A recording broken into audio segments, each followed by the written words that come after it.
عارف القصه بتاعت خاتم سليمان اللي هو فتح بطن السمكه ما لقاش الخاتم والجو ده؟ القصه دي موجوده في ثقافات كتيره جدا، بس كل ثقافه ليها النسخه بتاعتها. النسخه بقى بتاعت النهارده بتتكلم عن بنت غلبانه نجت من الموت اكتر من مره، وفي مره من المرات دي كان السبب هو الخاتم. بسم الله والصلاه والسلام على رسول الله. اهلا بيكم في قناه السمك في اسكندريه، معاكم عمرو ابو الوفا. والنهارده ان شاء الله هنتكلم عن قصه السمكه والخاتم، النسخه الانجليزي بتاعتها. بيقول لك في القرن ال 18 كان في بارون دي اللي هي الرتبه اللي فوق الفارس على طول، رتبه الفارس بعد منها على طول ايه؟ رتبه البارون. كان في بارون عايش في قلعه، بيقول لك البارون ده كان ساحر. طبعا القصه دي خرافيه ومش حقيقيه، هو كان ساحر وكان عنده قدره معينه، عنده حاجه اسمها كتاب الاقدار، يقدر يعرف مستقبل الناس عن طريق ايه؟ كتاب الاقدار ده. مره كده كان قاعد في القلعه بتاعته، لقى ابنه معدي كان عنده 4 سنين، قال له يلا ما تيجي ايه اشوف القدر بتاعك. فتح كتاب الاقدار ولقى ان ابنه هيتجوز واحده بنت فلاح بسيط، يعني مش من الطبقه بتاعتهم خالص، وان هي اتولدت النهارده. مش بس كده، ده عرف بيتها وبيت ابوها واسم ابوها وكل حاجه. الراجل ما كدبش خبر، راح طلب الجواد بتاعه وطلع يجري على ايه؟ بيت الفلاح الفقير ده، لقى قاعد قدام باب البيت. قال له مالك يا عم في ايه؟ قال له ده انا عندي 5 عيال والبنت السادسه جت النهارده، وانا مش عارف اعمل ايه واكل عيلتي ازاي وهروح فين انا.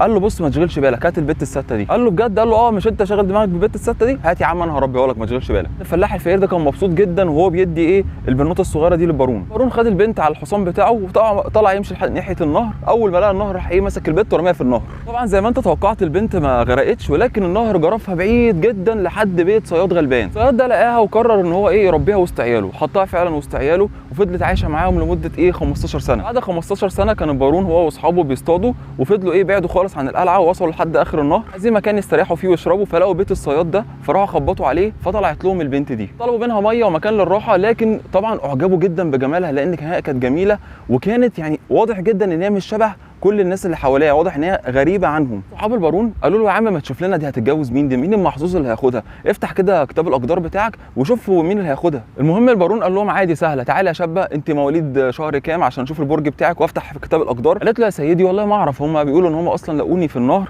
ومحدش يعرف انا اتولدت امتى بالظبط. قال لها لقوكي في النهر؟ لقوكي في النهر من قد ايه؟ قالت له من 15 سنه. قال لها بس هو انت بس بسره طبعا. راح قال لها واحده زيك يعني ما تستاهلش ان هي تعيش في مكان زي ده، انت تستاهلي انك تعيشي في مكان احسن، فانا ايه؟ هكتب لك جواب تاخديه لاخويا في القلعه بتاعته، روحي له وهو هيديكي فلوس كتيره جدا وهيخليكي انسانه غنيه. وراح البارون بكل خباثه راح جاب ورقه وكتب فيها لاخوه لما يجي لك صاحب الجواب ده اقتله على طول. كتب فيه من تحت تفضل بالقبول فائق الاحترام اخوك البرت. المهم مسك الجواب ده حطه في ظرف وراح ايه؟ اداه لها، قال لها روحي لقلعه اخويا في الحته الفلانيه اديله الظرف ده وانت حياتك كلها هتتغير. طبعا البنت كانت فرحانه جدا، واصحاب البارون اللي كانوا معايا طبعا كانوا فرحانين من كرمه ده. وفعلا البنت راحت ناحيه قلعه اخوه، بس قلعه اخوه كانت بعيده جدا، فهي اتاخرت على ما وصلت بالليل متاخر. فقررت ان هي تشوف مكان ترتاح فيه كده زي نزل كده او لوكاندا صغيره، مكان كده هتستريح فيه لحد الصبح، والصبح ايه؟ تروح له. لاجل الحظ يعني وهي في النزل ده جم شويه حراميه، قال لك احنا نقلب الناس دي كلها وناخد اللي معاهم.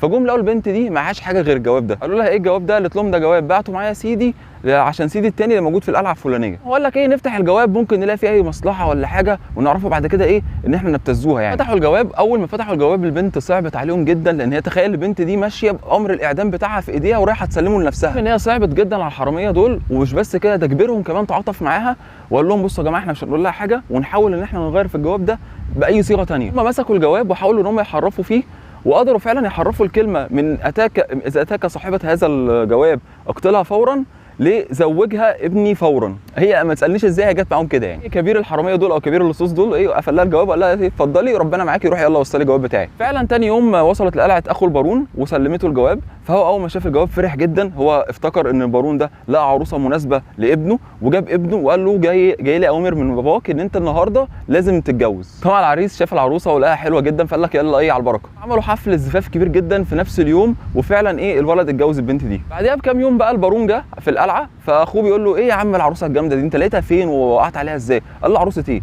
قال له يا عم البت اللي انت بعتها لي من كام يوم قلت لي جوزها الولد ضروري والنهارده فورا، واضطرينا نعمل الفرح على طول عشان نجوزه. قال له بنت ايه وجواب ايه؟ وريني كده الجواب. فمسك الجواب فلقى فعلا الجواب اتحرف من اقتلها فورا لجوزها ابني فورا. قال له اه بس تمام فهمت. قال له ممكن بقى اتكلم مع العروسه. جابوا له العروسه فايه؟ قال لها تعالى عايزك في كلمه على انفراد بره.